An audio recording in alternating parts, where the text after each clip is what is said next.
ఆత్మలో వర్ధిల్లుట. అనుదిన ధ్యాన మాలిక. రచన డాక్టర్ ఇ. Stanley Jones.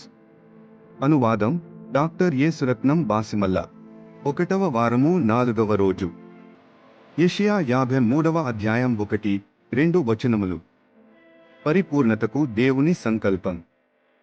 దేవుడు పరిపూర్ణుడు కాబట్టి ప్రపంచమును పరిపూర్ణమైనదిగా చేసినట్టయితే పరిపూర్ణతలో అసంపూర్ణులమైన మనము ఎలా ఇమడగలిగేవారము? కోరికలు వెంటనే నెరవేరాలని కోరిన ఓ వ్యక్తి కథ ఉంది.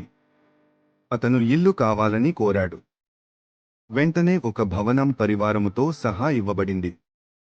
ఒక అందమైన కారు కావాలని కోరాడు. వెంటనే డ్రైవర్తో సహా ఇవ్వబడింది. దీనిని బట్టి ఆరంభములో బాగా సంతోషించాడు గాని త్వరలో ఇదంతా అతనికి వ్యర్థ వ్యాసంగం అనిపించింది. సేవకునితో ఇలా అన్నాడు: నేను ఏదొక నూతనమైన విషయాన్ని సృష్టించాలనుకుంటున్నాను. కోరినవన్నీ వస్తుండటం ఇప్పుడు నాకు గొప్పగా అనిపించటం లేదు. దీనివలన నేను ఏదీ చేయలేకపోతున్నాను. దీనికంటే నాకు నరకమే బాగుండేలా ఉంది అన్నాడు. అందుకు సేవకుడు, నూతనమైనది ఏదొకటి చేయాలన్న విషయాన్ని మీరెక్కడ ఆలోచిస్తారు? నరకంలోనా అన్నాడు. దేవుడు రోగములకు కారణములైన సూక్ష్మజీవులను, భూకంపములను, మంచు తుఫానులను, పాములు తేళ్లను, మరణమును తగినవన్నీ లోకములో కలుగజేస్తూ ఈ దుష్టమైన వాటిని పరిష్కార మార్గమును కనిపెట్టుట దాచి ఉంచాడు. భూకంపముల నుండి తట్టుకోవడానికి సిమెంటు, ఉప్పు మొదలగు ముడి పదార్థములను సృష్టిలో ఉంచాడు. ఉదాహరణకు ఒక పెన్సిల్నే తయారు చేయాలనుకుంటే దానికి కావలసిన పదార్థములనిచ్చాడు. ఒకవేళ శరీరమునకు మరణము సంప్రాప్తిస్తే మహిమ శరీరము తొడగబడేలా చేశాడు.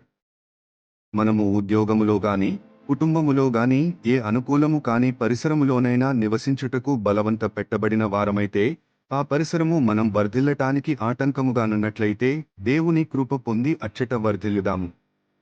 ఈ సాధకములు యేసుక్రీస్తులో మనకు లభ్యమవుతాయి. నీ బలహీనతను ఆయన బలంగా మార్చుకోవలసి ఉన్నావు.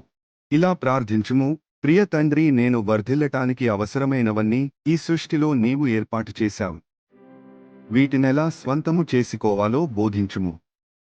ఆమేన్. ఈ భాగము డాక్టర్ ఇ. స్టాన్లీ జోన్స్ రచించిన అనుదిన ధ్యానమాలిక ఆత్మలో వర్ధిల్లుట నుండి సేకరించబడినది. దీనిని మీకు వివరించిన వారు ఎల్. సలాబు.